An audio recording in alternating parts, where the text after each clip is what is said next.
위궤양이 심해지면 여러 합병증이 있다고 들었는데 어떤 것들이 있는지 궁금합니다. 위궤양이라고 하는 거를 아주 간단하게 쉽게 표현을 드리면 이제 점막이 깎이는 것을 얘기를 합니다. 그래서 일반적으로 피부가 다쳐서 깎이게 되면은 굉장히 쓰리고 아프고 피가 날 수가 있는 거와 마찬가지로 위 점막도 깎이거나 패이게 되면은 굉장히 속이 쓰리거나 아프거나 또 피가 날 수가 있습니다. 근데 일반적으로 위 점막이 깎이는 거는 저희가 다 위궤양만이 그런 거는 아니고요. 위미란이라고 하는 그런 소변도 아마 들어보신 분이 있으실 겁니다. 위미란이라고 하는 것도 위 점막이 깎이고 패인 것을 의미를 하는데요. 위미란은 위 첫 번째 층에 해당하는 점막층만이 깎인 것을 의미를 하고, 위궤양의 경우에는 좀 더 깊게 패일 수 있는 모든 상태를 다 포함해서 의미를 합니다. 따라서 위궤양의 경우에는 굉장히 심한 경우에 있어서는 굉장히 깊게 패여 있는 경우에는 이제 구멍 같은 게 날 수 있는 천공도 생길 수가 있습니다. 출혈의 경우에 있어서는 대변 색깔이 굉장히 짜장면처럼 시커멓게 나온다거나, 양이 많은 경우에는 빨갛게 대변이 나온다거나, 아니면 입으로 좀 피를 토한다거나 이런 식으로 표현이 될 수가 있고요.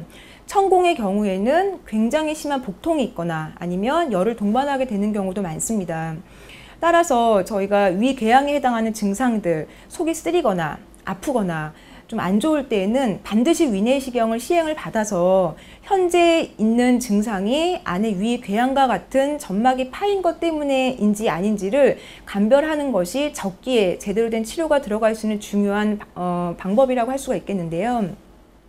일반적으로 젊은 환자분들 같은 경우에는 이와 같은 증상에 동반되는 경우가 많습니다. 그래서 그런 증상이 있을 때 위내시경을 받으면 저희가 합병증이 발생하기 전에 치료를 할 수 있는데요.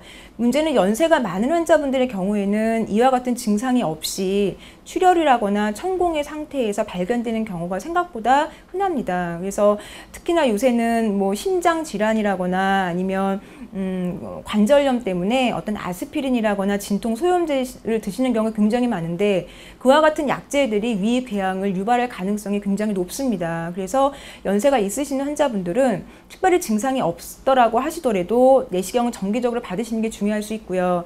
굉장히 경미한 증상이라고 하더라도 위내시경을 적기에 받아서 뭐 위궤양이라거나 이런 것이 있는 경우에는 제대로 된 치료를 받으시는 게 중요할 수 있겠습니다.